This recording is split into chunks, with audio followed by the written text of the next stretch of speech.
योग दर्शन की कक्षा में आप सभी का स्वागत है। गुरु जी नमस्ते। हाँ, नमस्ते। अपना जो सूत्र चल रहा था, अविद्या क्षेत्रम उत्तरेशम प्रसुप्त तनु विच्छिन्नोदाहरणाम, ये क्लेशों की कुछ अवस्थाएं बताई थी कि क्लेश जो है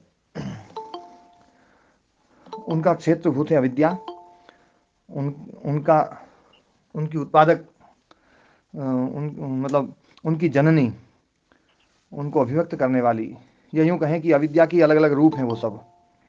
तो ये जो है चार हैं: अस्मिता, राग, द्वेष और अभिनिवेश। कल चर्चा जहाँ पर समाप्त हुई थी वहीं से शुरू करता हूँ। अविद्या के चार लक्षण लिखवाए थे: अनित्य को नित्य मानना, अपवित्र को पवित्र मानना, दुख को सुख मानना और अनात्म को आत्म मानना। ये चार लक्षण लिखे थे। और अविद्या का जो स्वरूप है वो चार प्रकार का है: अस्मिता, राग, द्वेष और अभिनिवेश। उसमें अस्मिता जो है, अनात्म और आत्मा को एक मान लेना, ये अस्मिता क्लेश है।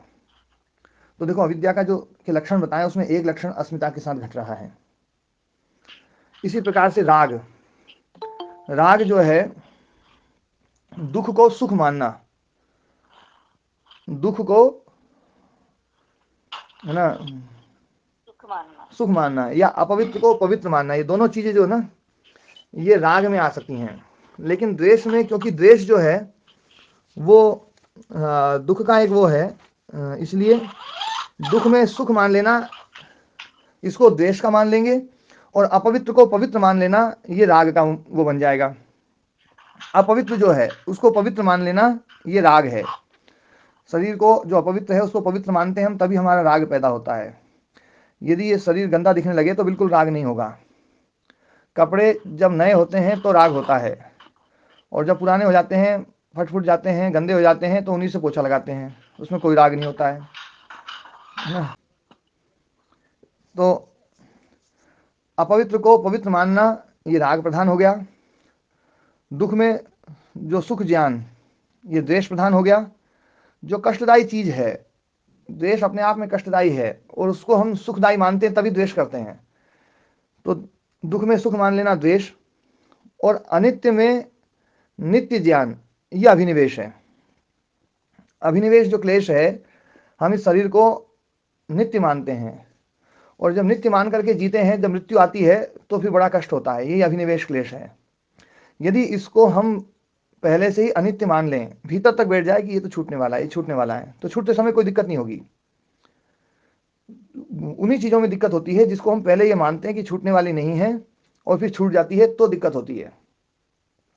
तो ये अविद्या के जो चार लक्षण हैं, इन चार लक्षणों में अविद्या के चार स्वरूप भी जो ना इसमें अंतर्निहित हैं। तो अविद्या के चार स्वरूप हैं: अस्मिता, राग, द्वेष, अभिनिवेश। ये अविद्या का ही स्वरूप है, अविद्या का ही विस्तार है, चार रूप में विस्तृत हो गई है।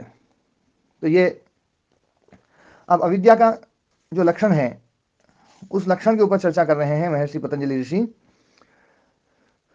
तो चौथा सूत्र, पांचवा सूत्र है भाष्यम तत्र अविद्या स्वरूपम उच्यते। अब अविद्या के स्वरूप को बतला रहे हैं। अनित्या शुचि दुख अनात्मसु नित्य शुचि सुखात्म ख्याति अविद्या। अनित्य, शुचि, दुख, अनात्मसु। अनित्य ये सप्तमी भक्ति बहुवचन है, तो अनित्य में, असुचि में, दुख में और अनात्म में नित्य, शुचि, सुख, आत्म ख्याति। नित्य ख्याति, शुचि ख्याति, सुख ख्याति और आत्म ख्याति। ख्याति शब्द का संबंध सबके साथ लगेगा। अनित्य में नित्य ख्याति, अशुचि में शुचि ख्याति, दुख में सुख ख्याति और अनात्म में आत्म ख्याति। तो ये अविद्या है। ध्यान देना, पहले का संबंध पहले के साथ में, दूसरे का संबंध दूसरे के साथ में, तीसरे का संबंध तीसरे के साथ में, चौथे का संबंध चौथे के साथ में। तो इसको बोलते हैं यथासंख्य, संख्या के अनुसार। यथासंख्य मतलब संख्या के अनुसार। तो अनित्य में नित्य ख्याति, ख्याति मतलब मानना, ज्ञान, नित्य है ना। अनित्य में नित्य ज्ञान, अनित्य वस्तु को हम नित्य मान लें, ये अविद्या है। अच्छा, नित्य को हम अनित्य मानते हैं या अनित्य को नित्य मानते हैं? क्या लगता है आपको? या दोनों ही करते हैं?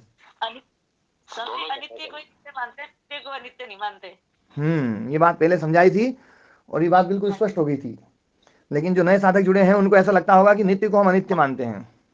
महाराज जी आपकी क्लास माना के बाद ही मानने लगे, पहले तो और ही माना करता कि मैं। हाँ, वास्तविकता ये है कि हम इस शरीर को जो अनित्य है उसको ही नित्य मानते हैं, या संसार को ही हम नित्य मानते हैं, या जो दृश्य है ना, दृश्य को ही हम नित्य मानते हैं, जबकि दृश्य अनित्य है। दृश्य अनित्य है, ये बिल्कुल पक्का हो जाना चाहिए, क्योंकि जो प्रयोजन वाला है वो अनित्य होगा। जो प्रयोजन वाला है वो अनित्य होगा, है ना। आशा जी, ये जो मैं बात बोल रहा हूं कि प्रयोजन वाला ही अनित्य होगा, ये बात समझ में आई? जी जी स्वामी हाँ, जी। क्या समझे इसमें? ये जो अनित्य संसार है, हाँ इसे हम नित्य समझ लेते हैं। हाँ तो ये जो प्रयोजन है, ये जो हमारे सिद्ध होते हैं, ये अनित्य है। हाँ, प्रयोजन ये वाला नित्य अनित्य नहीं। कैसे होता है? प्रयोजन वाला ऐसे अनित्य होता है कि प्रयोजन पूरा हुआ तो उसका अब अस्तित्व, उसका अस्तित्व किसी प्रयोजन के लिए था। जिस चीज का अस्तित्व किसी प्रयोजन के लिए है, वो प्रयोजन पूरा होते ही उसका अस्तित्व समाप्त हो जाएगा, समाप्त हो जाता है। है जी ना। जैसे एक डिस्पोजल गिलास होती है, उसका प्रयोजन है एक आदमी को पानी पिलाना। एक आदमी को पानी पिलाया, उसको फेंक दिया जाएगा, अब उसका कोई प्रयोजन नहीं रहा। होता है ऐसा। जी घर में कोई शादी ब्याह है, पत्तल वत्तल लगा रखी है अपन ने, तो इसलिए लगाई हुई होती है कि भैया भोजन कराना है। भोजन हो गया, बोले भैया पत्तल उठाओ, है ना। कार्यक्रम हो गया, बोले टेंट उठाओ। तो जिस चीज का प्रयोजन हो जाता है हम उसको हटा देते हैं। जैसे हम अपने व्यक्तिगत जीवन में हटाते हैं, वैसे ही संसार में है। जो चीज प्रयोजन वाली है वो चीज नष्ट हो जाएगी।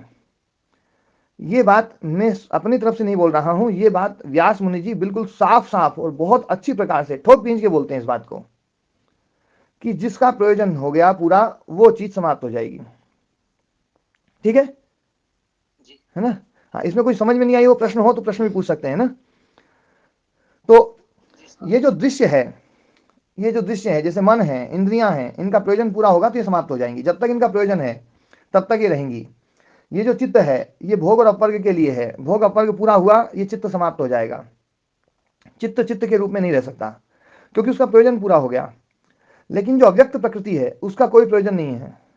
अव्यक्त प्रकृति का प्रयोजन नहीं है, व्यक्त प्रकृति का प्रयोजन है। व्यक्त प्रकृति प्रयोजनवती है, इसलिए वो प्रयोजन पूरा करके समाप्त हो जाती है। लेकिन जो अव्यक्त है, जो अव्यक्त प्रकृति है, मूल प्रकृति, उसका कोई प्रयोजन नहीं है, इसलिए वो सदा रहेगी। इसी प्रकार से आत्मा जो है, आत्मा का कोई प्रयोजन नहीं है, इसलिए आत्मा नित्य है। आत्मा परार्थ नहीं है। तो ध्यान देने वाली बात है, ये जो शरीर है, ये जो संसार है, हम ये अनित्य है, इसको हम नित्य मानते हैं। आत्मा को कोई भी नहीं मानता है। आत्मा को कोई न माने एक अलग बात है, लेकिन जो आत्मा को मानते हैं वो तो सबके सब उसको नित्य ही मानते हैं। लेकिन अविद्या क्या है? नित्य को अनित्य मानना अविद्या ऐसा है, पर वो हम नित्य को अनित्य कभी मानते ही नहीं है। हम तो अनित्य को ही नित्य मानते हैं। इस शरीर को नित्य मानते हैं, या चित्त को नित्य मानते हैं, या इस ना जो ये संसार का जो स्वरूप है, जिस ढंग का है, इसको हम नित्य मानते हैं। ये अनित्य को नित्य मानना अविद्या है। इसी प्रकार से अपवित्र को पवित्र मानना, पवित्र को हम अपवित्र कभी भी नहीं मानते हैं। आत्मा पवित्र है, उसको हम अपवित्र नहीं मानते हैं। वास्तव में हम अपवित्र को पवित्र मानते हैं, अपवित्र को पवित्र मानते हैं। और जो आत्मा में अपवित्रता हम डालते हैं वो आत्मा की नहीं है, वो चित्त की है। जैसे मैंने चित्त के सारे धर्म बताए थे, वो सारे के सारे धर्म हम आत्मा में अध्यारोपित भले कर दें, लेकिन वो चित्त के धर्म है। आत्मा को तो सभी शुद्ध बोलेंगे, आत्मा शुद्ध है, आत्मा है ना, जो ना निर्मल है, मल रहित है, आत्मा अप्रतिसंक्रमा है, शुद्धा है, अनंता है। आत्म तत्व के बारे में जो चर्चा आती है वो यही आती है। तो हम इस संसार को जो अपवित्र है उसको पवित्र मानते हैं। शरीर को कितना पवित्र मानते हैं हम। एक दूसरे अपने जो संबंधी हैं, पति पत्नी आपस में, या है ना पिता पुत्र आपस में, माँ बेटा आपस में, जो है ना एक दूसरे के शरीर को कितना पवित्र मानते हैं। बहुत पवित्र शरीर है। और ये संसार की हर चीज को हम बहुत पवित्र मानते हैं। ये इतनी गंदी चीजें हैं सब, है ना, जो है, क्योंकि रोज साफ करनी पड़ती हैं। रोज साफ करनी पड़ती है, इसका मतलब जो है गंदगी इनमें भरी पड़ी है। तो ये अपवित्र को हम बिल्कुल पवित्र मानते हैं। इसी प्रकार से ये संसार जो है, जो दुख रूप है, ये संसार बिल्कुल दुख रूप है। इसमें बिल्कुल सुख नहीं है। सुख है वो दुख से मिला हुआ है, इसलिए बिल्कुल सुख नहीं है। तो संसार जो दुखदाई है, ये हमें सुखदाई दिखता है। इसमें हमें बहुत सुख मिलता है, ऐसा लगता है इसमें बहुत बढ़िया धर्म कर्म करते रहो, सुख मिलता रहेगा। और जो धर्म कर्म करने वाले हैं वो धर्म कर्म में सुख देखते हैं, वो कहते हैं कि धर्म कर्म में तो सुख है, लेकिन जो पाप करने वाले हैं वो पाप में भी सुख देखते हैं। बड़े मजे की बात है, हम लोगों की एक मान्यता ये बनी हुई है कि बढ़िया यज्ञ करो, बढ़िया दान दो, बढ़िया सत्य बोलो, है ना, अहिंसा का पालन करो, तो इस संसार में सुख ही सुख है। पर जो लोग हिंसा करते हैं, जो यज्ञ नहीं करते हैं, जो स्वाध्याय नहीं करते हैं, जो दूसरे की सेवा नहीं करते हैं, उनसे भी पूछो तो वो भी यही कहेंगे तुमसे ज्यादा सुखी हम हैं। तो कौन सुखी है? तो शास्त्र ये कहता है कि संसार में सब दुखी हैं। वो उसको दुखी देखता है, वो उसको दुखी देखता है, तो इसका मतलब दोनों में दुख तो है। दुख, ये संसार में दुख है, सुख नहीं है। ये संसार दुख रूप है, इसको सुखदायी मानना यह अविद्या है। और ये संसार अनात्म है, आत्म तत्व नहीं है ये, है ना, जो है तो अनात्म है, ये जड़ है, इसको हम चेतन मानते हैं, बिल्कुल चेतन जैसा व्यवहार करते हैं। हम बुद्धि को बिल्कुल चेतन मान के चलते हैं, या इंद्रियों को चेतन मानते हैं, मन को बिल्कुल चेतन मानते हैं, यहाँ तक कि शरीर को चेतन मानते हैं कि शरीर बिल्कुल चेतन है, जबकि बिल्कुल जड़ है। लेकिन जड़ होते हुए बिल्कुल उस आत्म तत्व की उपस्थिति के कारण से ये चेतन जैसा है, पर ये चेतन नहीं है, ये खुद चेतन नहीं है, लेकिन इसको हम चेतन मानते हैं। तो ये अविद्या के स्वरूप बताए हैं। अब इसमें व्यास मुनि जी के भाष्य को पढ़ते हैं। अनित्य कार्य, जो भी कार्य है वो अनित्य है, ध्यान देने वाली बात है। कार्य जो है वो अनित्य है, मूल कारण नित्य हो सकता है, पर जो भी कार्य है वो सब अनित्य है। तो अनित्य कार्य नित्य ख्याति ही। कार्य मतलब जो किसी चीज से बनता है या जो किसी चीज में जाकर के मिलता है, तो वो कार्य है। तो जो अनित्य कार्य है उसमें नित्य ख्याति, उसको नित्य मान लेना, यह अविद्या है। तद यथा, जैसे ध्रुवा पृथ्वी, पृथ्वी जो है वो ध्रुव है, नित्य है, जबकि ये नित्य नहीं है। ध्रुवा सचंद्र तारका द्यौहु, द्युलोक जो है, चंद्र और तारों से युक्त जो द्युलोक है वो जो है ध्रुव है, नित्य है, ये अविद्या है। अमृता दिवौकसः, दिवौकसः, दिवौकसः मतलब देवता। दिवौकसः जो है, ओकस शब्द जो है वो निवास अर्थ में आता है। तो दिव स्वर्ग, दिव मतलब स्वर्ग है, ओकस जिनका स्वर्ग है, निवास जिनका, वो दिवौकसः। तो वो, है ना, अमृत है। अमृत है मतलब मरने वाले नहीं हैं, ये अविद्या है, वो मरेंगे। तो दिवौकसः अमृताः, जो देवता है वो अमर हैं, ये अविद्या है, जबकि वो मरने वाले हैं, उनका भी जो ना, उनकी भी काल अवधि है। तो ये अनित्य में नित्य ख्याति मानना, अनित्य को नित्य मानना, यह अविद्या है। इसी प्रकार से इसमें किसी को कोई बात समझ में नहीं आई हो तो पूछ सकते हैं। अनित्य में नित्य ख्याति। समझिए, ख्याति शब्द का अर्थ जानना है या मानना? क्या ख्याति शब्द का अर्थ होता है ज्ञान, जी जी, है ना। ठीक है, हाँ हाँ जी, जी। अनित्य में नित्य ज्ञान हो जाना, है ना। नित्य है, ख्याति को प्रसिद्धि अर्थ में भी लेते हैं ना? ए? ख्याति को प्रसिद्धि अर्थ में भी लेते हैं ना? हाँ, ख्याति प्रसिद्धि वो जो ना, तो वो उस अर्थ में लेते हैं, पर ख्याति शब्द यहाँ पर ज्ञान अर्थ में है। ख्या धातु वास्तव में ज्ञान अर्थ में है, होती है ना। क्या, प्रसिद्धि का भी अर्थ मतलब सब लोग जान जाते हैं। हाँ मैं बताता हूँ, जानना है ना। ख्या धातु का अर्थ ज्ञान होता है, और निश्चयात्मक ज्ञान, ध्यान देना, निश्चयात्मक ज्ञान। जो ख्याति है ना वो भी निश्चयात्मक है, बाकी सबकी जानकारी है, लेकिन किसी की जानकारी जो है ना सबको बिल्कुल निश्चयात्मक है, भैया वो फलाना व्यक्ति वैसा है, इसलिए उसको ख्याति बोलते हैं। ख्याति में जो ख्या धातु है वो निश्चयात्मक ज्ञान के लिए है। विवेक ख्याति निश्चयात्मक ज्ञान, है ना। प्रसंख्यान, है ना, प्रसंख्यान या संख्या, संख्या क्या होती है? निश्चयात्मक होती है, 5 बिल्कुल पक्का है कि नहीं है? आप बताइए, मोटा शब्द, मोटा निश्चयात्मक है क्या? मोटा नहीं जी, है ना, ये अपेक्षा से रखता है ना। लेकिन 5 ये निश्चयात्मक, इसलिए इनका नाम संख्या है। तो ख्या धातु जो है ना वो निश्चयात्मक जो ज्ञान होता है ना उसके लिए प्रयुक्त होती है। तो नित्य ख्याति, जिसको निश्चय रूप से नित्य मान लेते हैं हम, वो नित्य ख्याति है ना। नित्य है ख्याति जिसकी। हाँ जी, देव योनि का जिक्र करके फिर आचार्य ने देव योनि को समझाया क्यों नहीं? देखो ये जो देव योनि है ये कई जगह इस व्यास भाष्य में कई जगह पर आती है ना। तो पर इसको समझाया नहीं आचार्य ने। तो इसको अपन अब एक एक योनि को क्या समझाएं, तो इसको यूं समझ लो भैया कोई होती होगी योनि, ये है ना, जो मानते मान लेते, जो नहीं माने नहीं माने। जो यूं माने भैया कि अपन जो जो है ना माता पिता गुरुजन या जो है ना जो ज्ञानी जन है वही देवता हैं, तो वो भी बहुत अच्छा एक है ना तर्क है, बढ़िया, वो मान्यता भी बहुत अच्छी मान्यता है। और कोई ये मान ले भैया कि ना कोई जैसे मनुष्य योनि होती है ऐसी कोई देव योनि भी होती होगी, तो है ना वो भी माने तो उसमें भी कोई दिक्कत नहीं है। पर देव योनि मनुष्य योनि से अलग व्यास मुनि तो ऐसा मानते हैं। 3-4 जगह मैंने पहले भी दिया था ना उदाहरण। हमारा जो तो आपने समझाया ही है, पर मैं तो इतनी सी जिज्ञासा जगी कि इसको क्यों नहीं समझाया है, बस ये थोड़ा सा एक उनको तो ये पता ही होगा तो समझाया है। उस समय शायद ज्यादा प्रचलन में चलती रही होगी ये, इसलिए उस समय नहीं समझाया, है ना। हाँ ओम।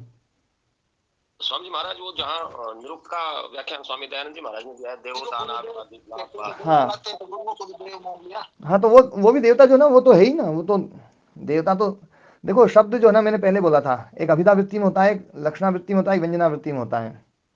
अभिधा वृत्ति में अर्थ अलग देगा, लक्षणा वृत्ति में अलग अर्थ देगा, है ना। तो लाक्षणिक प्रयोग है देवता सबके लिए जो हम प्रयोग करते हैं। जैसे हम है ना सबको भगवान बोलते हैं, भगवान क्या हाल चाल है, तो ये भगवान जो शब्द है ना भगवत शब्द का ही रूप है भगवान संबोधन में। तो अब ये जो भगवान शब्द का प्रयोग हम कर रहे हैं ये लाक्षणिक है या है ना अभिधा वृत्ति में है? लाक्षणिक है। ये लाक्षणिक है ना। अभिधा वृत्ति में भगवान को कहेंगे, ईश्वर को कहेंगे हम। लक्षणा वृत्ति में इनको भी कह सकते हैं, है ना। जी स्वामी। जैसे अभिधा वृत्ति में शेर शेर को ही कहेंगे, और लक्षणा वृत्ति में जो ना शेर जो ना आदमी को भी कह सकते हैं, जी स्वामी। है ना। सिंहो मानव कह, ये तो बिल्कुल, ये बालक तो बिल्कुल शेर है। तो अब यहाँ पर शेर जो ना लाक्षणिक प्रयोग है ना। और एक व्यंजना में होता है व्यंग्य में कि आदमी जो है ना कोई कुत्ता आया, कुत्ते से भाग गया, कोई लड़का भाग के खड़ा हो गया, भाग आया, तो उसको कहते हैं और शेर तो अब उसको जब बोलेंगे और शेर, है ना, तो ये व्यंजना में है। जी स्वामी जी, जैसे कमजोर आदमी को बोल देते हैं कि हाँ पहलवान सब आ रहे हैं। हाँ, जैसे कमजोर आदमी बोलते हैं और पहलवान, तो वहाँ पहलवान अर्थ व्यंग्य अर्थ में है, कमजोर अर्थ में, उल्टे अर्थ में आता है ना। जी स्वामी। जी स्वामी जी नमस्ते। नमस्ते जी। देव योनि और मनुष्य योनि एक ही है कि अलग अलग है? हाँ, व्यास मुनि जी इसको अलग अलग मानते हैं। अच्छा हाँ, ठीक है। व्यास मुनि जी इसको अलग अलग मानते हैं, लेकिन मेरी बात से हो सकता है अभी कई लोग सहमत नहीं हो, जी हाँ। तो इससे जो ना यदि कहो तो मैं तो व्यास मुनि जी का उदाहरण भी दे सकता हूँ, है ना। इसमें क्या फर्क है? फर्क ये है कि जैसे कुछ योनियां ऐसी हैं जिनमें भयंकर दुख ही दुख रहता है, कुछ योनियां ऐसी हैं जिनमें भयंकर दुख ही दुख रहता है, और कुछ योनियां ऐसी हैं जिनमें भयंकर मोह ही मोह रहता है। ऐसे ही कुछ योनियां ऐसी हैं जिनमें सुख ही सुख रहता है, वो भोग योनियां हैं। तो भोग योनियां तो उनमें ही, उन जो सुख वाली जो ज्यादा योनियां है ना, उन्हीं में कोई योनि, एक विशेष प्रकार की योनि जो है ना वो है, वो ही देव योनि है, जी हाँ। है ना। जैसे आपने देखा होगा पेड़ पौधे जो है ना, पेड़ पौधे में मतलब ये ज्यादा क्रियाशील नहीं है, बिल्कुल है ना। ये जो योनियां हैं ये योनियां तमस प्रधान है, जी। ठीक है ना। कुछ योनियां हैं जो बहुत ज्यादा चंचल हैं, वो रजस प्रधान है। और कुछ योनियां ऐसी हैं जो सत्व प्रधान है, बड़ी सुखमय है। सत्व सुख है ना, जी हाँ। रजस दुख है, और तमस जो है वो मोह है, ठीक है। जी हाँ। तो हम यदि देखें तो हमें ये दिखाई देगा, मतलब कोई सी योनि में कोई सा विशेष गुण, कोई सी में कोई सा, कोई सी में कोई सा, है ना। तो ये कर्मों के फल के आधार पर है। तो सारा दुख ही दुख है। हाँ, है तो सब दुख ही दुख, मतलब है तो सब दुख ही दुख, लेकिन कुछ काल के लिए जो सुख है ना जो ना भोगने का वो मिलता है, तो वो सुख कुछ योनियों में सुख है ना देने की व्यवस्था परमात्मा ने बना रखी है। इसलिए हम ये माने चले कि जो देव योनि में है वो सुख थोड़ा सा, उनमें सुख ज्यादा है। हाँ, वो सुख भोगते हैं, और सुख भोगा और पूरा हुआ तो वापस, जैसे हाँ हाँ, पर उसमें वो कर्म योनि नहीं है, ये बात जरूर होना चाहिए। कर्म योनि तो केवल मनुष्य ही है। जी हाँ। धन्यवाद जी। जी। हाँ, तो अनित्य में नित्य ख्याति यह विद्या है ना। अब उसके बाद में तथा अशुचौ परम विभत्से काये शुचि ख्याति, जो अशुचि है, अपवित्र है, जो परम विभत्स है, परम घृणित है, निंदित है ना, जो विरूप है, कुत्सित रूप जिसका है, कुत्सित मतलब निंदित रूप जिसका है, ऐसा जो विभत्स शरीर है, शरीर के लिए देखो ये विशेषण है, शरीर के लिए विभत्स शब्द कह करके भी आचार्य का पेट नहीं भरा, तो आचार्य ने परम विभत्स कहा। मतलब किसी को बिल्कुल विभत्स कह दो, घृणित, कुत्सित, निंदित, तो उतने में ही मतलब मामला फिट हो जाता है, लेकिन आचार्य ने उसको परम विभत्स कहा। बहुत भयंकर विभत्स है ये, बहुत भयंकर घृणित है ऐसा ये शरीर काया। ये काय शब्द सप्तमी विभक्ति है। उसमें शुचि ख्याति, उसमें शुचि ख्याति मानना, उसको पवित्र मानना, जो है ना बिल्कुल अपवित्र है, घृणित है, निंदित है, कुत्सित रूप है जिसका, ऐसे को पवित्र मानना। उक्तम च कहा भी गया है, स्थानात बीजाद उपष्टंभात निश्चंदनाद निधनादपि कायमाधेय शोचत्वात् पंडिता ही अशुचिम विदुः, है ना, कि ये जो शरीर है, ये शरीर परम विभत्स कैसे है, तो इसको बतला रहे हैं कि परम विभत्स ऐसा है, स्थानात, इसका जो स्थान है, मतलब वो ये जेर में रहता है, जरा में, इसका जो उत्पत्ति होती है जरा में होती है, 9 महीने उसमें रहता है, तो वो जो जेर है वो बिल्कुल गंदी है, तो उस जरा जो है वो बिल्कुल गंदी है, गंदी होने के कारण से उसमें रहने वाला जो है ये जरायु जो है ये बिल्कुल गंदा ही रहेगा, उसमें पवित्र कैसे हो सकता है। फिर बीजात, इसका जो बीज है शुक्र है वो भी अपवित्र। फिर उपष्टंभात, उपष्टंभ मतलब जो ये इसका जो भुक्त पदार्थ है जो ये खाता है ये भी गंदा है, क्योंकि भुक्त पदार्थ जो है, भुक्त पदार्थ का जो संघात है वही मल है, मल जो है भुक्त पदार्थ का संघात है, तो ये जो शरीर है ये उपष्टंभ मतलब भुक्त पदार्थ जो है वो मल रूप है, इसलिए जो ना ये सारा शरीर मतलब यूँ कहते हैं कि तो मल का एक लोंदा है या मल का एक ढेर है, मल का ही ढेर है बस, और कुछ नहीं है।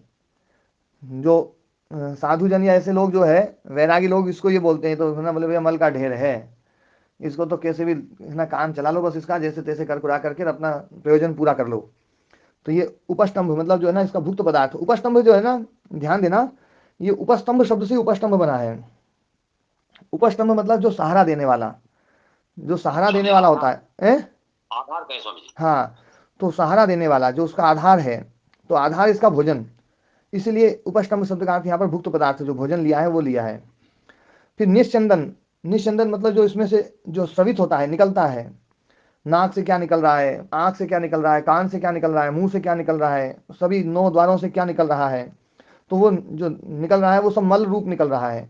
तो निश्चंदन, इसके जो स्रवित होने वाले पदार्थ हैं वो सब गंदे हैं, इसलिए ये गंदगी का ढेर है, क्योंकि यदि इसमें पवित्रता होती तो इसमें से पवित्र चीज निकलती ना, तो ये तो बिल्कुल गंदा है इसलिए गंदी चीजें निकल रही हैं।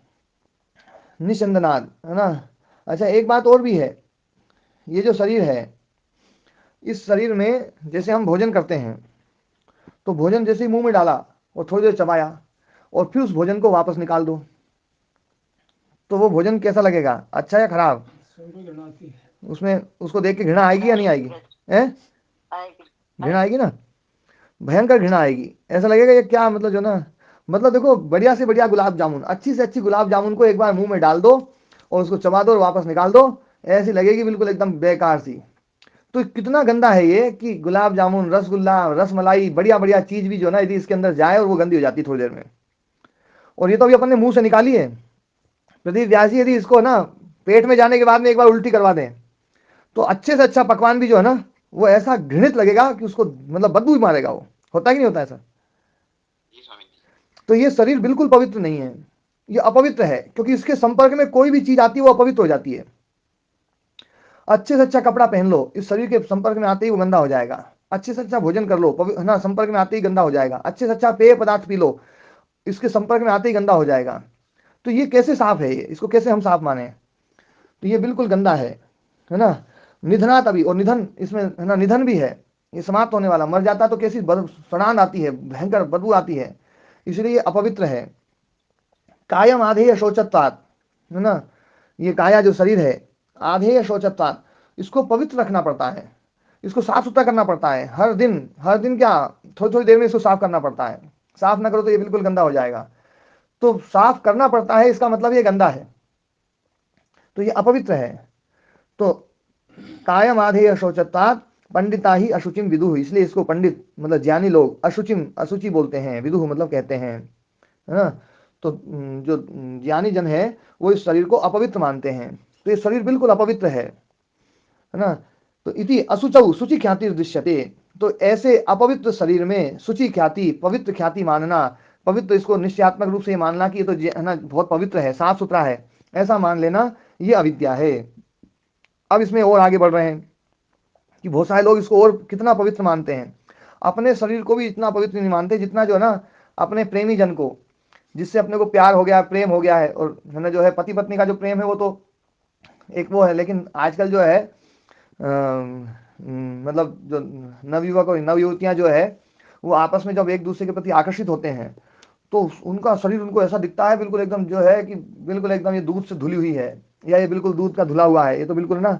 तो उसी बात को यहाँ पर जो है व्यास मुनि जी ने उठाया है कि शरीर कैसा दिखता है अपने को। तो ऐसा दिखता है, बोले नवेव शशांक लेखा, बिल्कुल नया है ना, बिल्कुल जैसे कोई नई कन्या है। अब नई कन्या जो है बिल्कुल है ना जो है मतलब बिल्कुल पूर्ण यौवन को जिसने प्राप्त कर लिया है, ऐसी जो है ना युवती, वो नवा इव शशांक लेखा, शशांक मतलब जो है चंद्रमा, जो है चंद्रमा के समान है ना जो है, जिस चंद्रमा की कला के समान, शशांक लेखा इव, चंद्रमा में जैसे कलाएं होती हैं वो बहुत सुंदर दिखती हैं, एक एक कला बढ़ते बढ़ते वो सुंदर सुंदर और सुंदर होता चला जाता है। तो ऐसे ही जो है कन्या भी बिल्कुल चंद्रमा की कलाओं के समान बिल्कुल है ना सुंदर दिखने वाली, कमनीया, बहुत कमनीय है। इयम कन्या, यह कन्या, मधु अमृतावयव निर्मिता इव, इसके अवयव ऐसे लगते हैं जैसे शहद से और अमृत से बनाए हों। एक एक अवयव जो है, एक एक उंगली, एक एक है ना जो है ना शरीर का एक एक हिस्सा जो है ना ऐसा लगता है जैसे बिल्कुल शहद से और अमृत से बना दिया, और ऐसे ऐसी वो कन्या दिखाई देती है। चंद्रम भित्वा निश्चिता इव जायते, चांद को भेद करके निकली है, चांद को फोड़ करके निकली है, बिल्कुल एकदम जो है ना ऐसे लगती है जैसे बिल्कुल चांद ही धरती पर उतर आया हो। निश्चिता इव, ऐसा जायते, ऐसा बोध होता है। और नीलोत्पल पत्रायताक्षी, नीले कमल के समान, नीले कमल की जो पंखड़ियां हैं उसके समान फैली हुई आंखें हैं जिसकी, मतलब बिल्कुल नील कमल की जो पंखड़ियां होती है बिल्कुल शेप में वैसी जो है ना बिल्कुल आंखें उसकी है ना लंबी लंबी, और जो है ना ऐसी बहुत है ना जो है विशेष आंखें हैं। हाव गर्भाभ्याम लोचनाभ्याम, और है ना हाव है गर्भ में जिसके, हाव बोलते हैं आकर्षक मोहक क्रियाएं जो होती है ना, नेत्रों से जो आकर्षक क्रियाएं की जाती हैं, मोहक क्रियाएं की जाती हैं, दूसरों को मोहित कर दे, ऐसे ऐसी जो ना आंखों से जो ऐसे इशारे किए जाते हैं, वो इशारे जिसके गर्भ में हैं, ऐसी दो आंखों वाली वो कन्या, जीवलोकम आश्वासयंती इव, संसार को बिल्कुल ना तृप्त कर रही है, ऐसा दिखाई देता है कि संसार उससे उसको देख देख के तृप्त हो रहा है, लोग उसको देख देख के तृप्त हो रहे हैं। आश्वासयंती इव इति कश्य के न संबंध। अब आचार्य पूछ रहे हैं कि ये जो कन्या का जो वर्णन किया जा रहा है, इस कन्या का इन चीजों से किसके साथ में संबंध है? क्या चंद्रमा के साथ संबंध हो, या कमल के साथ संबंध हो, या मधु या अमृत के साथ में संबंध हो, या है ना जो है मतलब कोई बोले किसी के साथ कोई संबंध नहीं है, लेकिन फिर भी संसार इतने सब चीजों के साथ संबंध बना बना करके और बताता है, बोले देखो कितनी कमनीय है वो, कितनी रमणीय है, कितनी है ना विशेष है। तो बोले कि कश्य केन अभिसंबंध, किस कारण का किस कार्य के साथ में संबंध है? तो कारण जो है वो इन सबको बनाया, शशांक लेखा, मधु, अमृत, चंद्र, नीलोत्पल, है ना, ये सब इन कारणों से कन्या कार्य को उत्पन्न करने वाला बना रहे हैं, पर किसी कारण का किसी कार्य से संबंध नहीं है, किसी भी कन्या का इनसे संबंध नहीं है। ये सब शरीर अपवित्र है, अशुचि है। कितनी सुंदर हो वो भी जो है ना मल से भरी हुई है, कितनी सुंदर हो वो भी यदि ना खाएगी मुंह में तो ना उसके जो ना उल्टी करेगी तो बिल्कुल घृणित उल्टी करेगी। उसके शरीर को भी साफ सुथरा रखना पड़ता है, उसके शरीर से भी गंदगी निकल रही है। तो सब मतलब ये कहने की ये अविद्या है। अपवित्र को हम पवित्र मानते हैं, ये अविद्या है, और इसको पवित्र मान करके संसार फंसा जा रहा है ना। संसार उस और मतलब कोई उपाय नहीं बच रहा है, आदमी बस फंसे चले जा रहे हैं, फंसे चले जा रहे हैं, फंसे चले जा रहे हैं। और जब है ना जो है होश आता है तब तक सब पूरा जीवन ही बीत जाता है, फिर लगता है यार कहाँ फंस गए अपन, है ना। तो इसलिए इन चक्करों में फंसना नहीं चाहिए। एवं एवं अशुचौ शुचि विपर्यय, अशुचि में ये शुचि विपर्यय, शुचि अविद्या है ना, शुचि विपर्यय मतलब शुचि ज्ञान जो ना, विपर्यय मतलब मिथ्या ज्ञान। तो अशुचि में शुचि विपर्यय प्रत्यय इति एतेन, इसी प्रकार से अपुण्य को पुण्य मान लेना, इसी प्रकार से अनर्थ को सार्थक मान लेना। ये सब संसार अपुण्य है, इसको हम पुण्य वाला मानते हैं। ये संसार अनर्थ है, इसको हम है ना जो ना बड़ा प्रयोजन वाला मानते हैं, बहुत अरे इसी में प्रयोजन है, बाकी और किसी में प्रयोजन नहीं है। जबकि अपना असली प्रयोजन तो इसको छोड़ना है, इसको पकड़ना प्रयोजन नहीं है, इसको छोड़ना प्रयोजन है। मुख्य प्रयोजन इसको छोड़ना है। जो पकड़े बैठे हैं, तो पकड़े बैठे हैं इसलिए भोग दिया है भगवान ने। भोग मतलब दंड, ध्यान देना। भोग मतलब जो ना, जो लोग भोग का अर्थ एक विशेष अच्छे अर्थ में करते हैं, वो लोग इस संसार को ना सुखमय मानेंगे। पर मैं मानता हूं कि भोग मतलब कर्मफल, कर्मफल मतलब दंड। दंड किस लिए? अपर के लिए। दंड किस लिए? सुधार के लिए। तो भोग जो मिला है, आदमी को बार बार दंड देते हैं, है ना, दंड दिया जाता है, दंड दिया जाता है कि वो व्यक्ति जो ना अपर की तरफ बढ़े। तो ये जो है ना, ये संसार में हमें जो सुख दिखाई दे रहा है, वो सुख दिखाई देने के कारण से हम इसमें प्रवृत्त हो रहे हैं, जबकि ये संसार बिल्कुल दुखदायी है। ये दुख का बिल्कुल एकदम वो है, और ये शरीर तो बिल्कुल गंदगी का ढेर है। तथा दुखे सुख ख्याति वक्षति। अब दुख में सुख ख्याति बता रहे हैं। परिणाम ताप संस्कार दुख गुण वृत्ति विरोधाच दुखम एवं सर्वम विवेकिनः इति। तो ये जो सूत्र आएगा आगे, तत्व सुख ख्याति अविद्या। ये सुख ख्याति अविद्या। अविद्या क्या है? सुख ख्याति, सुख मानना, संसार को सुख रूप मानना, यह अविद्या है। बिल्कुल स्पष्ट रूप से आचार्य ने कहा है, सुख ख्याति अविद्या, संसार को सुख रूप मानना यह अविद्या है। सुख ख्याति अविद्या, जबकि ये दुख रूप है। दुख रूप संसार को सुख रूप मानना यह अविद्या है। तो सुख ख्याति अविद्या, ये वाक्य आप लोग ना इसको ना अच्छे से याद कर लीजिए और अपने कमरों में लिख भी लीजिए। सुख ख्याति अविद्या, संसार को सुखदायी मानना यह अविद्या है। अविद्या का सबसे बड़ा लक्षण यही है कि संसार में सुख दिखाई देता है, जबकि यह है दुख बिल्कुल। तो सुख ख्याति अविद्या। परिणाम ताप संस्कार दुख ही गुण वृत्ति विरोधाच। परिणाम दुख, ताप दुख और संस्कार दुख। परिणाम दुख मतलब आगे अभी सुख दिखाई दे रहा है, पर आगे दुख, भयंकर दुख आने वाला है, वो परिणाम दुख। ताप दुख, जो संसार में है ही तपन, संसार में जलन है, क्योंकि संसार सत्व रजस तमस से बना हुआ है, तो ये ताप दुख। और संस्कार दुख, पीछे दुखों का बहुत भयंकर संस्कार पड़ा हुआ है और हम देखते रहते हैं हर चीज में जो ना, तो ये संस्कार दुख है। तो परिणाम दुख, ताप दुख, संस्कार दुख। और गुण वृत्ति विरोध, आपस में गुण वृत्तियां जो है ना आपस में विरोधी हैं। सत्व रजस की विरोधी है, रजस तमस की विरोधी है, तमस सत्व की विरोधी है, एक दूसरे की सब विरोधी हैं। तो जो विरोधी चीजों से भरा पड़ा है संसार, वो सुखदायी कैसे होगा? मान लीजिए एक घर में 3 लोग हों, तीनों आपस में लड़ने वाले हों, तीनों एक दूसरे के विरोधी हों, तो उस घर में सुख हो सकता है क्या? कभी नहीं हो सकता। ऐसे ही ये जो संसार है, ये सत्व रजस और तमस से युक्त है। हमें ऐसा लगता है सत्व के कारण से कि सुखदायी है, पर ये बिल्कुल सुखदायी नहीं है। मैंने पहले एक उदाहरण दिया था कि एक बस में 3 ड्राइवर हैं, उसमें एक है बढ़िया चलाने वाला, वो है सत्व, और एक है बहुत दुखदायी, और एक है बिल्कुल मूड, बिल्कुल है ना ठस। तो 3 ड्राइवर हैं। तो 3 ड्राइवर हैं और आपको पता चल गया भाई एक ड्राइवर तो बढ़िया है, लेकिन 2 ड्राइवर इसके बहुत खराब हैं, और वो दोनों ड्राइवर कोशिश में लगे हुए हैं कि तू हट, हम चलाएंगे। वो स्टीयरिंग को बिल्कुल एक इधर से पकड़े हुए हैं, एक इधर से पकड़े हुए हैं, और बीच में सत्तू बैठा हुआ है। वो पूरे जोर लगा रहा है कि भैया जो ना मेरी स्टीयरिंग को मैं गड़बड़ ना होने दूं, लेकिन उधर से रजोगुण जोर लगा रहा है, उधर से तमोगुण जोर लगा रहा है, दोनों जोर लगा रहे हैं। तो कभी ना कभी तो बस खाई में गिरेगी या नहीं गिरेगी जी प्रदीप जी? तो गिरने वाली, बचेगी भी नहीं, बचेगी नहीं। ये जो संसार है ना, ये संसार में बस यही समझ लो, हर जगह ये 3 ड्राइवर बैठे हुए हैं। अपने को सुख दिखाई देता है तो तभी दिखाई देता है जब वो सत्व के हाथ में स्टीयरिंग है, तब थोड़ा सुख दिखाई देता है, लेकिन वो स्टीयरिंग थोड़ी देर बाद में गड़बड़ हो जाती है। आप बिस्तर पर लेट के देखो, सुख लग रहा है तो समझ लेना कि सुख लग रहा है, अभी सत्व के हाथ में ड्राइविंग है। लेकिन थोड़ी देर आप लेटे रहो, फिर और लेटे रहो, और लेटे रहो, थोड़ी देर बाद आपको लगेगा कि यार अब लेटने में दिक्कत हो रही है, अब लेटने में दिक्कत हो रही है। तो ये जो ना, यदि उसमें लेटने में सुख था तो वो सुख हमेशा दिखना चाहिए। आप 10 घंटे लेटो, 20 घंटे लेटो, 2 दिन लेटो, 5 दिन लेटो, लेटे रहो। यदि 5 दिन लगातार लेटेंगे तो बेड सोल हो जाते हैं। क्यों जी? वेद जी होते हैं। भयंकर दुख है, मतलब उस गद्दे पे सोने में भी दुख है। आप किसी भी चीज को देख लो जिसमें सुख दिखाई दे रहा है, आप उसी चीज को थोड़ा सा लंबा बढ़ा करके देख लो, आपको पता चल जाएगा कि उस चीज में सुख भी है और उसमें दुख भी है, दोनों ही हैं, पिरे हुए हैं बिल्कुल। जैसे रस्सी में 3 लड़ियां गुथी हुई होती हैं, अपन को सुख सुख देख लेते हैं अपन, वो दूसरी चीज देख, 2 लड़ियों को देख ही नहीं रहे हैं। तो ये परिणाम ताप संस्कार दुख ही गुण वृत्ति विरोधाच दुखम एवं सर्वम विवेकिनः। इसलिए विवेकी व्यक्ति के लिए संसार दुख ही दुख है। इसलिए इसको, इस संसार को सुख का प्रचार करना ही गलत है। जो लोग संसार को सुखदायी मानते हैं, जो लोग ये मानते हैं कि संसार में बहुत सुख है, वो लोग वास्तव में इस दर्शन से विरुद्ध प्रचार कर रहे हैं। ये दर्शन तो इस संसार को दुख मानता है। संसार का नाम धर दिया इसने, इस दर्शन ने, दुख। संसार क्या है? बोले दुख। दुख क्या है? बोले संसार। ये आगे अगले सूत्र में आ जाएगा थोड़ी देर में ही, कि दुख ही संसार है और संसार ही दुख है। संसार को छोड़ो, दुख को छोड़ो मतलब संसार को छोड़ो, ये बार बार इसी बात को बोलेंगे।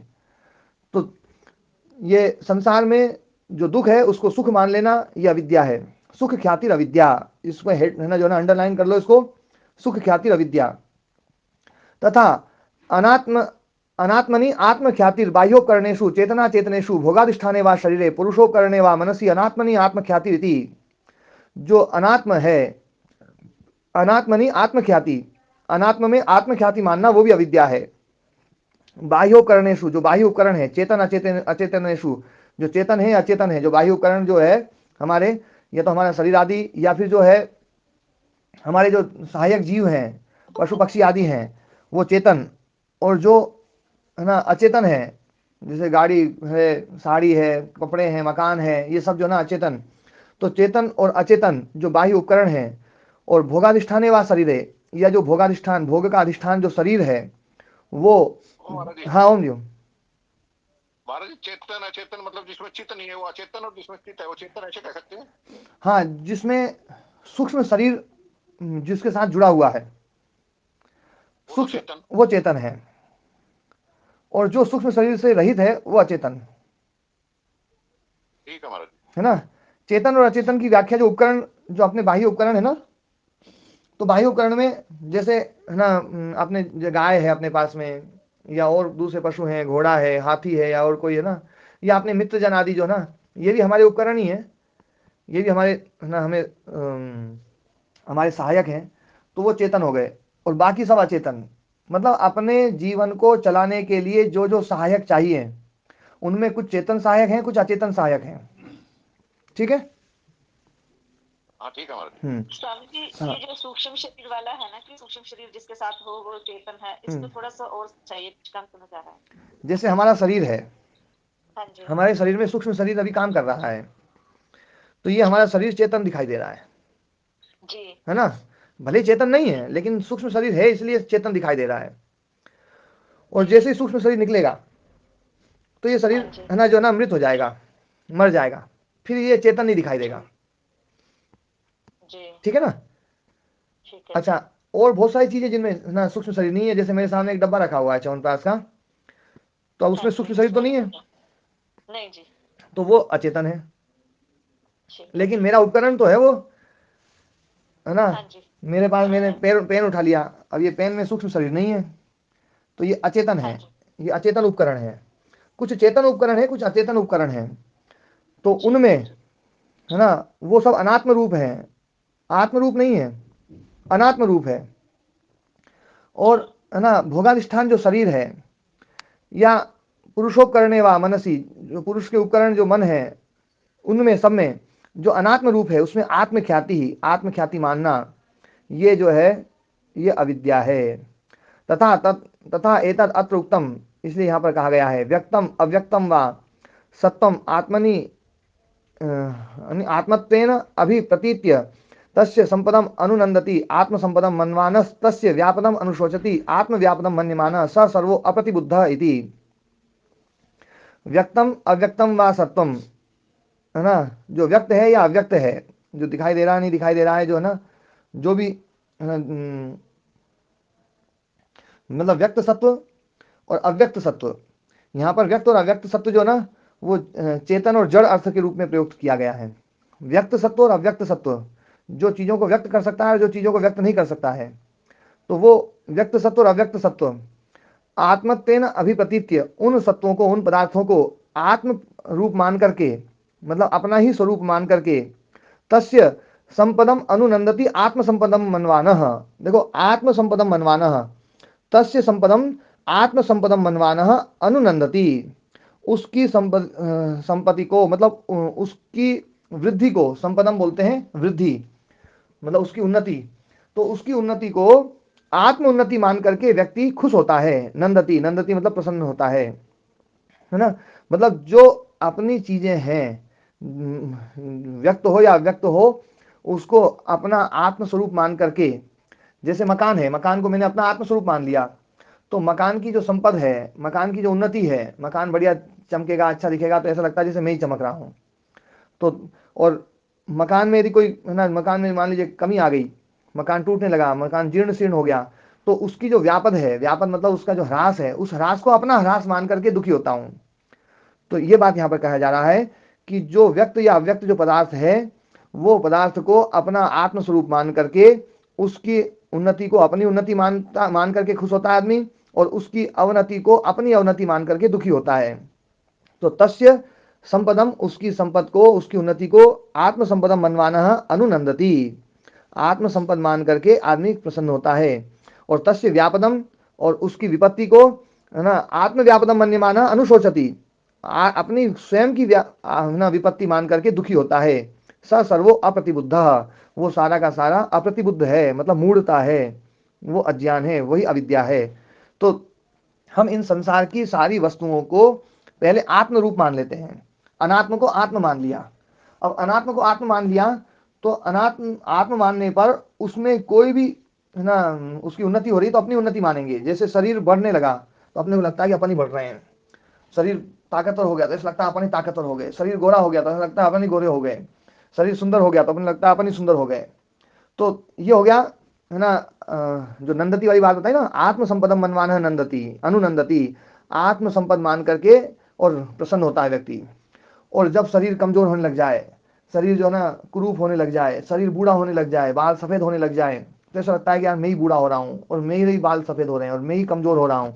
तो अपने शरीर की आपत्ति को, अपने शरीर की विपत्ति को अपनी विपत्ति मान लेना। ये शरीर में घटा के दिखा रहा हूँ, बाकी ये सब जगह है। अपनी गाड़ी ठुक जाए तो ऐसा लगता है मैं ही ठुक गया, और अपनी गाड़ी बढ़िया चमक जाए, कोई धो करके बढ़िया अच्छी साफ सुथरी करके दे दे तो ऐसा लगता है क्या गजब, बोले मजा आ जाता है। मतलब उसकी उन्नति को अपनी उन्नति मानते हैं और उसकी अवनति को अपनी अवनति मानते हैं। तो ये जो है ना ये अविद्या है ना, और उसके कारण से व्यक्ति उसमें प्रसन्न भी होता है और दुखी भी होता है। तो ये ना जो है उसको अपना स्वरूप ना माना जाए, अनात्म को अनात्म ही मानना, अनात्म को आत्म स्वरूप मान लेना यह अविद्या है। ऐसा चतुष्पदा भवती अविद्या, ये 4 प्रकार की अविद्या है ना। चतुष्पदा भवती अविद्या मूलमस्य क्लेश संतानस्य कर्माशयस्य च सविपाकस्य। ये पैराग्राफ अपन कल पढ़ेंगे। आज के इसमें कोई प्रश्न हो किसी का तो पूछ सकते हैं। सब बात बार बार खोल करते हो,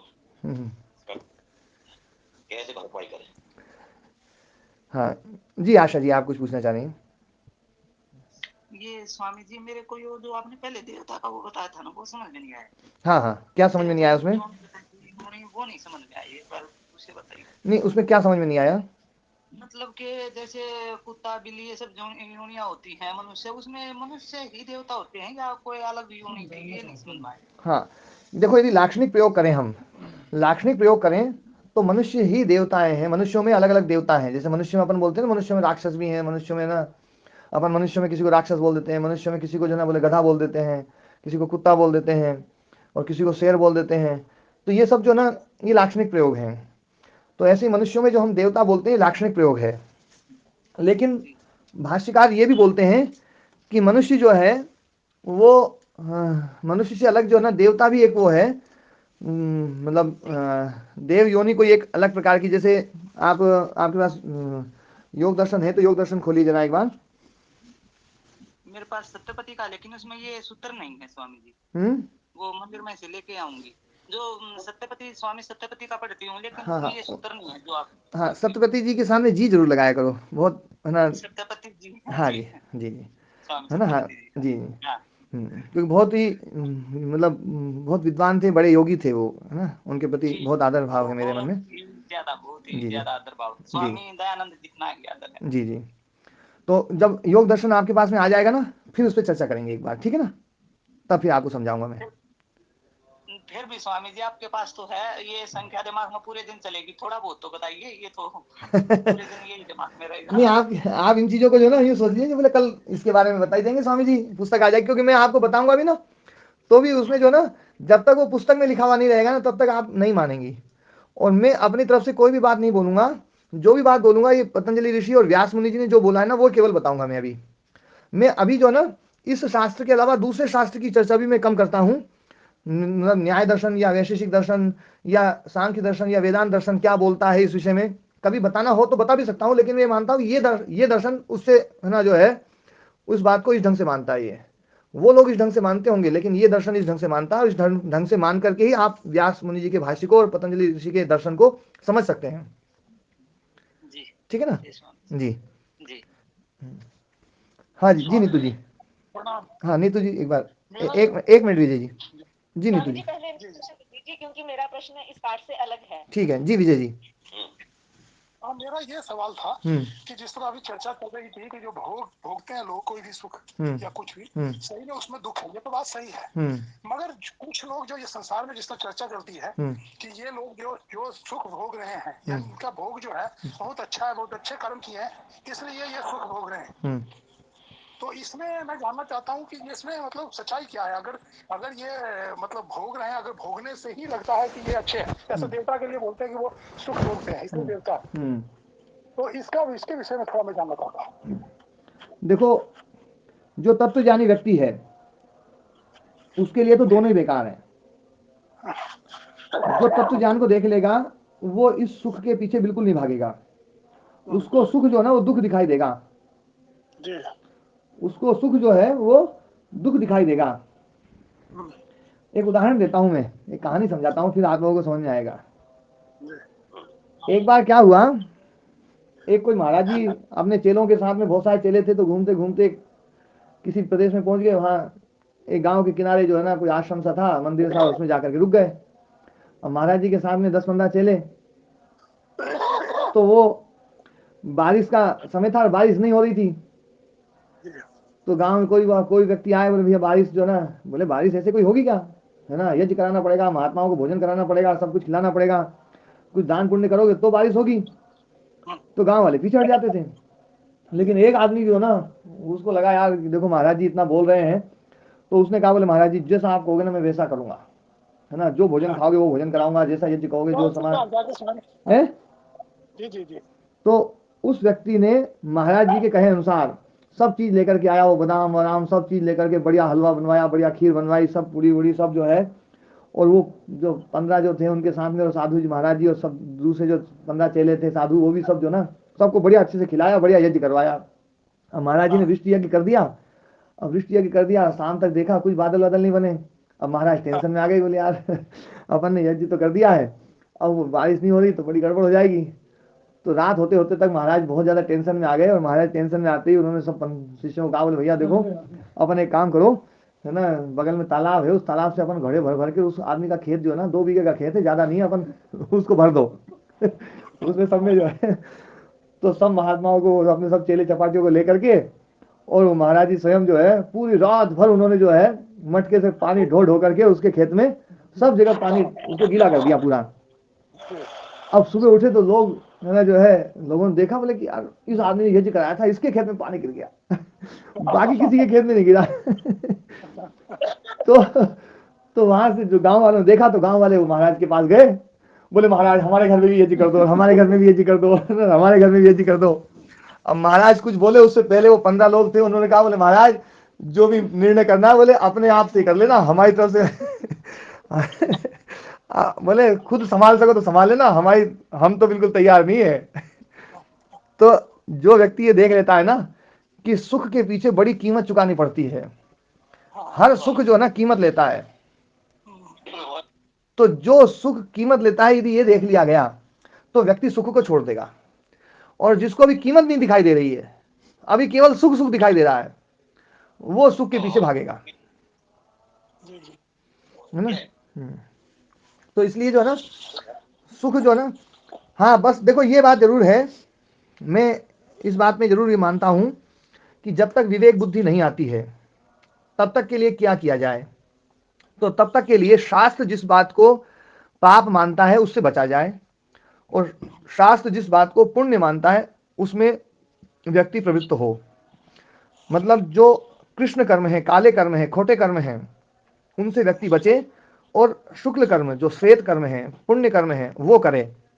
लेकिन धीरे धीरे वो पुण्य कर्म भी छोड़ने पड़ेंगे, वो भी छोड़ेंगे तो निष्काम कर्म की तरफ हम बढ़ेंगे, और धीरे धीरे सुख की बिल्कुल चाहना ही समाप्त कर दें कि सुख तो चाहिए ही नहीं अपने को, क्योंकि सुख के साथ साथ दुख मिलता है। सुख है तो सुख के साथ दुख मिल जाता है, इसलिए सुख को छोड़ना पड़ेगा।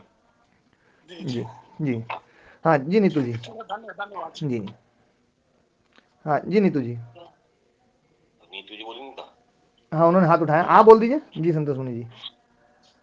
हाँ जी मैं कुछ नहीं बोला था। जी जी ठीक है। सुनने में बहुत रुचि है। रमेश माता जी भी हैं। हाँ जी जी। हाँ परमेश्वर देवी जी का भी लेंगे। स्वामी जी मेरा, हाँ जी वो बोल रहे हैं तो आप बोल दीजिए। हाँ स्वामी जी जैसे आज सबसे छोटा दिन माना जाता है, आज ही उत्तरायण होगा ना? अच्छा, उत्तरायण और दक्षिणायन को लेकर के आपका प्रश्न है ना?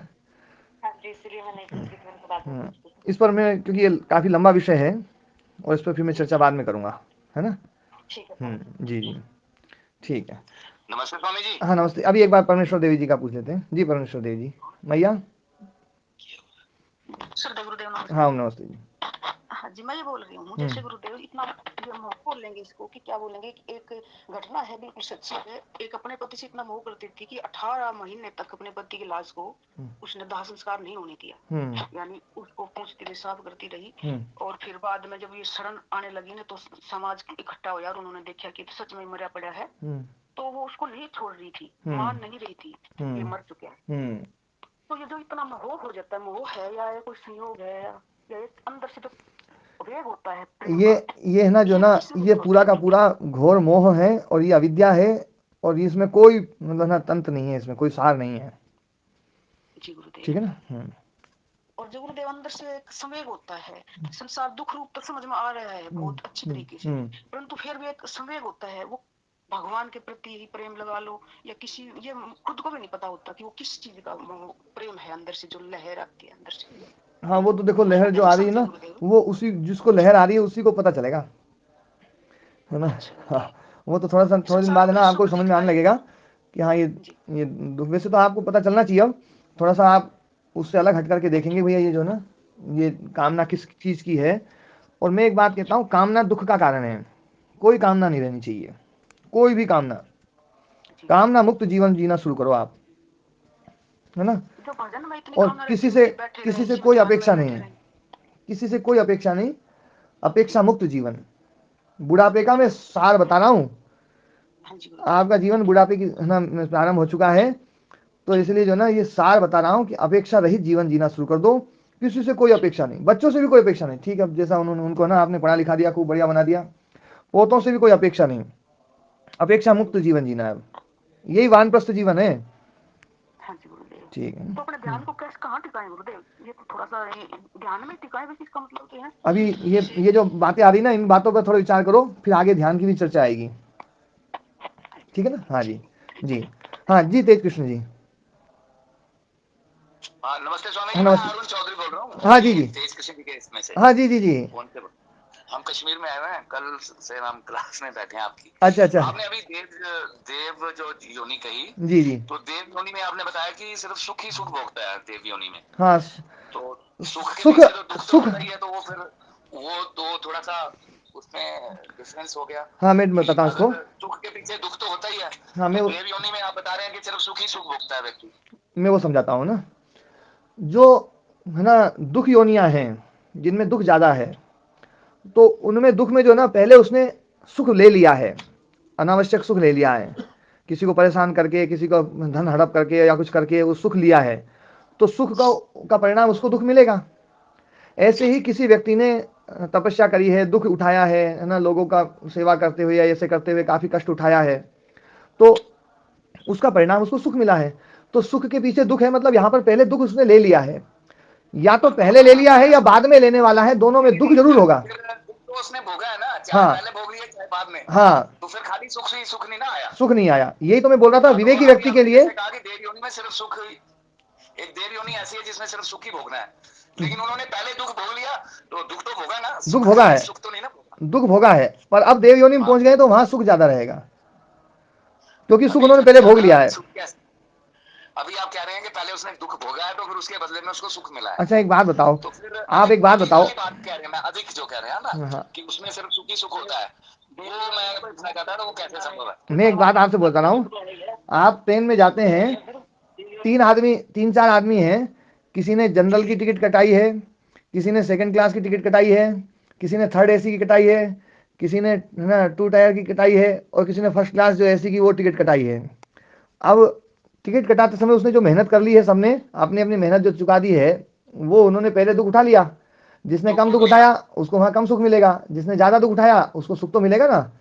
अब आप ये तो नहीं कह सकते ना कि 3 टायर में सुख नहीं है, वहां तो सुख सुख है, और 3 टायर से 2 टायर में और ज्यादा है। स्वामी जी मैं ये नहीं कह रहा हूँ, मैं ये कह रहा हूँ कि आपने कहा कि देव योनि ऐसी है जिसमें सुख ही सुख मिलता है, तो खाली सुख तो किसी भी योनि में नहीं मिलता, दुख भी मिलता है, सुख भी मिलता है। मैं हाँ अरुण जी, दुख मिले और बाद में सुख मिले। अरुण चौधरी जी, अरुण चौधरी जी, मैं इस बात को बार बार बोल चुका हूं कि हर सुख कीमत लेता है, हर सुख कीमत लेता है संसार में, चाहे वो देवता हो, चाहे दानव हो, चाहे कोई भी हो। नहीं तो फिर तो दुख योनि भी क्या हुई, बताओ। चलो, दुख योनि में पहले सुख ले ही लिया ना उन्होंने। दुख भी मिलेगा सुख भी मिलेगा। हाँ, दुख और सुख जो है ना, दुख और सुख दोनों ही। पहले आप बोल लीजिए फिर मैं बोलूंगा जी। अब हाँ जी मैं बोलता हूँ। देखो क्या है, सुख जो है जितना हमने लिया है तो दुख उतना उठाना पड़ेगा, और दुख यदि ले लिया है तो सुख मिलेगा। यदि सुख पहले ले लिया है किसी को, है ना, लूट करके, खसोट करके या उसको करके, तो परमात्मा की व्यवस्था में हम उन योनियों में पहुंच जाते हैं जहां दुख ज्यादा है, तो वो दुख उठाना पड़ेगा। और किसी व्यक्ति ने पहले दुख उठा लिया है तो उसको सुख की योनियों में मिल जाएगी, सुख ना उठाएगा वो सुख मिलेगा उसको। तो ये दोनों ही अवस्थाएं हैं, एक को दुख मिल रहा है, एक को सुख मिल रहा है। लेकिन इसका मतलब ये नहीं है कि सुख उसको फ्री में मिला है और किसी को दुख मिला है तो फ्री में मिला है, ऐसा बिल्कुल नहीं है। सबको सबने कीमत चुकाई है। इसलिए विवेकी व्यक्ति उन योनियों के चक्कर में बिल्कुल नहीं पड़ता है। ठीक है जी, ये तो मैं कुछ समझ आ गया, लेकिन आपने देव योनि के लिए कहा था। अच्छा, अभी समय भी बड़ा हो गया, कल इस विषय पे बात करेंगे। धन्यवाद। और किसी का कोई प्रश्न तो नहीं है? हाँ जी, ठीक है, प्रणाम।